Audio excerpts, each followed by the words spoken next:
안녕하세요. 라운모ntessori입니다. 이번 주는 제가 이제 예원이와 함께 네 번째 수학 수업을 진행을 해봤는데요.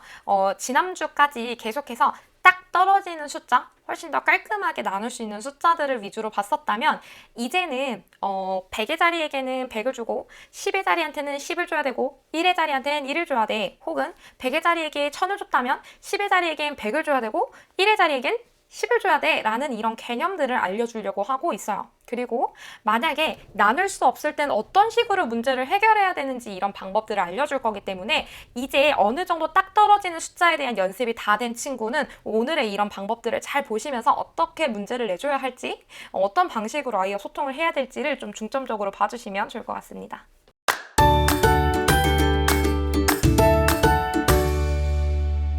자, 선생님이 부르는 수만큼 가지고 오는 거야. 55만큼 숫자 만들어줄래?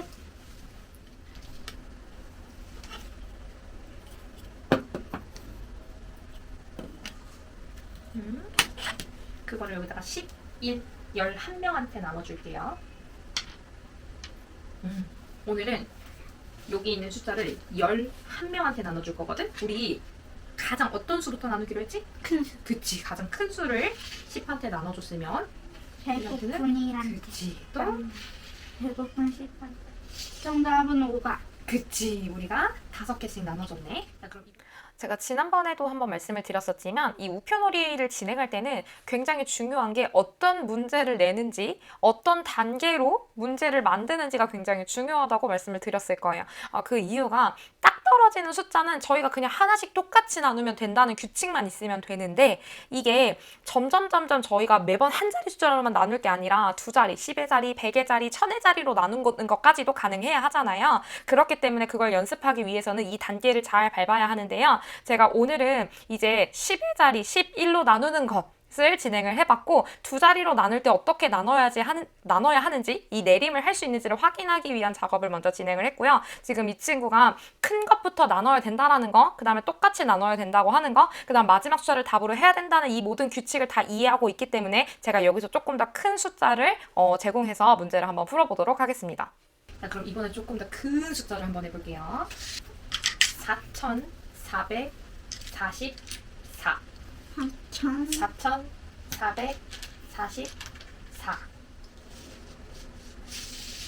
됐다. 자, 그거를요 1,111명한테 나눠줄게요. 1,000. 쪼꼬맹이. 자, 그러면 처음엔 저희가 11이라는 조금 작은 수로 나눠봤다면, 이번에는 1111이라는 숫자로 나눠볼 거예요. 자, 사실은 저희 그냥 개념으로만 치면 4444를 1111로 나눴으니까 당연히 4, 너무 간단한 개념이죠. 근데 아이들한테는 이 숫자가 또 좀 굉장히 큰 수이기 때문에 아직은 이런 암산이 정확하게 이루어지진 않을 거예요. 자, 근데 그거를 점점 도와주는 과정이기 때문에 이렇게 큰 수도 분명 나눠볼 수 있어야 하고요. 여기서 조금 더 주의 깊게 봐주셔야 하는 건, 큰 수를 나눴고 1000한테 1000을 나눠줬다면 100한테는 몇을 나눠줘야 되는지, 예를 들어서 100한테 1000을 나눠줬다면 10한테는 100을 나눠줘야 된다는 개념을 이해하고 이것을 나눌 수 있는지가 굉장히 중요하거든요. 그래서 이 친구가 나눌 때 몇 명한테 몇 개를 나눠줬으니까 그 다음에 100명한테 몇 개를 나눠줘야지, 그럼 100에 몇 개를 나눠줬으니까 10명일 땐 몇 개를 나눠줘야겠구나 라는 계산이 잘 되고 있는지를, 우리 아이는 어떻게 하고 있는지를 조금 더 주의 깊게 봐주시면 좋을 것 같습니다. 그러면 가장 큰. 1000명한테 1000을 주고,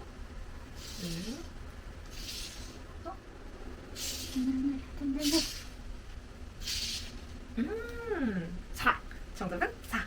정리해볼게요. 됐다. 500 가지고 올 수 있어? 500. 그 다음에 이 500이라는 숫자를요 25명한테 나눠줄게요.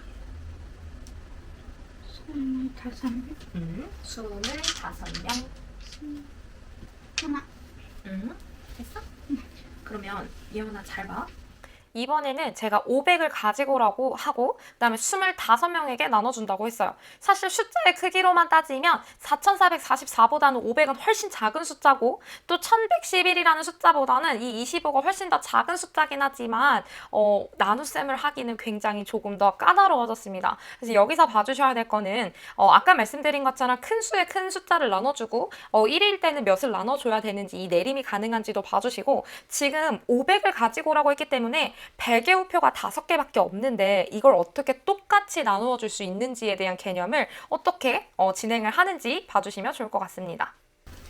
가장 큰 거 뭐예요? 어떤 숫자 있어? 100밖에. 100밖에 없어. 그러면 선생님이 100을요 10의 꼬마한테 나눠주면 1의 꼬마한테 누굴 나눠줘야 돼? 100. 지금 제가 질문을 뭐라고 했냐면 가장 어떤 수부터 나눠줘야 되지? 그랬더니 규칙 이제 너무 잘 이해하자. 가장 큰 수래요. 근데 지금 우표가 100의 우표밖에 없다고 얘기를 해요. 그래서 제가 다시 물어봤어요.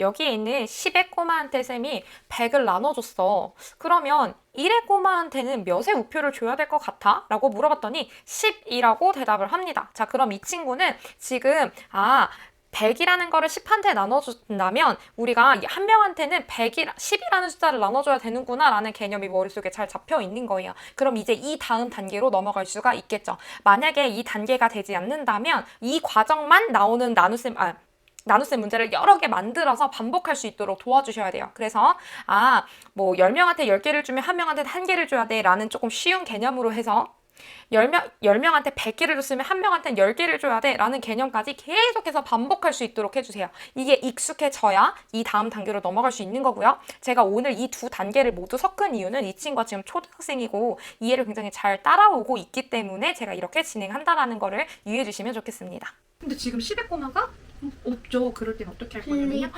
어떻게 빌려오지? 이렇게 주.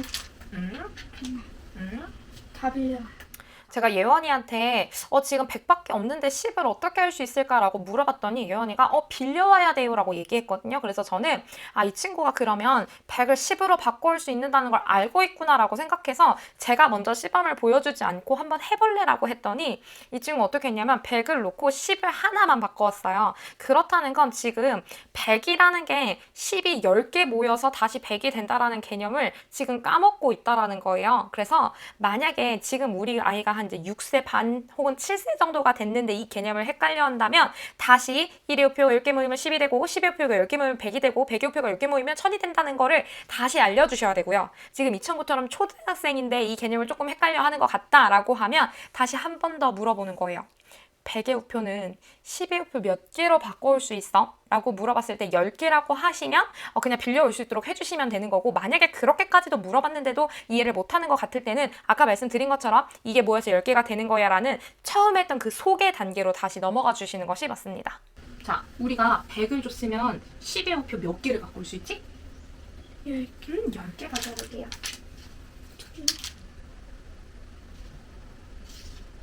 이제 나눌 수 있어? 해볼까? 가장 어떤 수부터 나눠준다고? 큰. 가장 큰 수. 아이고.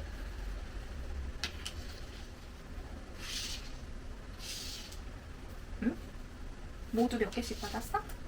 방금 예원이가 나눗셈을 너무 잘해놓고 하나를 10의 자리를 이렇게 휙 옮겼죠. 자, 이거는 여러 가지 이유가 있을 수 있는데요. 혹시 우리 아이가 나눗셈을 다 해놓고 갑자기 그거를 이렇게 휙 옮긴다. 그랬을 때 이제 어머님들이나 선생님들이 굉장히 당황해서 아니지 여기지 여기다 놔야 돼 라고 하는 경우가 굉장히 많으세요.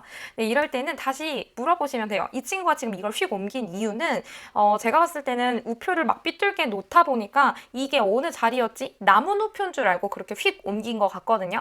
이랬을 때는 다음에는 우표를 조금 똑바로 놔보자라는 어떤 약속을 다시 정해주셔도 괜찮고요. 지금 저처럼 이렇게 했을 때 아니야 라고 하지 마시고 우리가 약속이 있었잖아요. 모두 어떻게 나눈다 그랬지? 모두 똑같이 나눈다 그랬지? 그러면 지금 몇 개씩 나눠져 있어? 라는 걸 눈으로 보게 해주시는 거예요. 지금 개수가 엄청 많은 게 아니라 2개씩 딱딱 나눠져 있기 때문에 이 아이가 충분히 눈으로 구별이 가능하거든요. 그래서 지금 몇 개씩 나눠져 있지? 라고 했더니 눈으로 딱 보자마자 잘못된 걸 알고 바로 고치죠. 그래서 이런 것들은 아이가 만약에 놓친다면 약간의 힌트를 줘서 하면서 스스로 정정이 가능하게끔 도와주셔야 돼요. 이 단계부터는 이제 아이들이 초등과정을 준비하는 단계에 들어가는 교구이기 때문에 스스로 생각하는 힘을 충분히 길러주셔야 됩니다. 그러기 위해서는 내가 실수한 거, 놓친 부분은 그냥 바로 고쳐주는 것이 아니라 스스로 정정이 가능하게끔 옆에서 도와주시는 것이 가장 중요합니다. 그럼 우리 답은 뭐라고 해줘야 돼? 2. 2? 우리 마지막 꼬마의 몫이 몇이죠? 20. 20이라고 적어주면 되는 거야. 어때? 이거 빌려오는 거 할 수 있겠어? 그래? 그러면 마지막 빌려오는 거 한 번만 더 해볼게요. 제가 방금 이 문제를 통해서 바꿔오는 거에 대한 개념을 조금 더 확립을 시켜줬고, 그 다음에 큰 수한테는 큰 숫자를, 작은 수한테는 작은 숫자를 나눠줘야 된다는 개념을 이제 확실히 알려주었다면 이걸 가지고 이제 연습 문제를 풀어볼 단계입니다. 자, 연습 문제를 풀 때는 절대 여기서 개입이 들어가면 안 됩니다. 만약에 아이가 실수를 한다면 그 부분에서 저희가 알아야 되는 건 아까 그 개념 해줄 때 뭔가가 이해가 잘 안 됐었구나. 그럼 내가 나중에 이 교구를 다시 소개해줄 때 이거를 이 문제가 끝나고 나면 그 부분을 다시 잡아줘야겠구나라는 그 포인트를 잡으셔야 돼요. 아이들이 모두 똑같은 부분을 헷갈려하고 실수하는 건 절대 아닙니다. 아이들마다 다 틀리는 부분, 어려워하는 부분이 개인 다 다를 거예요. 만약에 우리 아이가 아직도 700이라는 걸 못 가지고 오는 건지, 아니면 35라는 꼬마를 못 데리고 오는 건지, 아니면 배제우표를 10개로 못 바꿔오는 건지, 아니면 10명한테는 100을 나눠줬는데 한 명한테는 10을 나눠줘야 된다는 개념을 모르고 있는 건지 모두가 다 달라요. 그러면 이 연습 문제 푸는 거를 보시면서 이 부분이구나, 이거 빨리 잡아줘야겠구나 라고 관찰하시고 생각을 해주셨으면 좋겠습니다. 마지막 700 가져올까요? 700. 이거를 35명에게 나눠줄게요. 35명.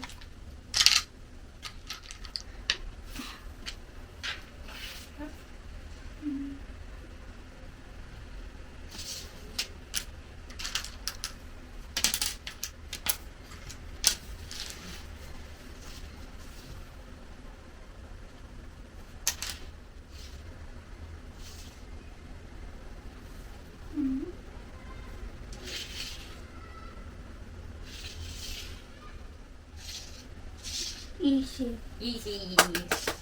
이렇게 개념이 완벽한 친구들은요, 연습 문제를 풀 때 앞에 있던 것들을 이제 잘 적용해서 실수 없이 문제를 거의 풀어나가기는 해요. 그래서 연습 문제 하나 푸는 것까지는 이렇게 저처럼 옆에서 앉아서 봐주시면 되고요. 이제 이 이후의 단계부터는 비슷한 난이도의 문제를 풀 동안 엄마는 일어나서 동생을 봐주기도 하고, 아니면 집안 어떤 뭔가 다른 일을 해주기도 하시고, 대신 오늘 몇 문제 풀어보고 싶어? 엄마가 몇 문제를 줄까? 그럼 여기서부터 여기까지 풀어볼까? 라는 어떤 그런 것들을 제공을 해주시고 제안을 딱 해주시고, 그 다음에 혹시 모르는 게 있으면 엄마를 불러줘.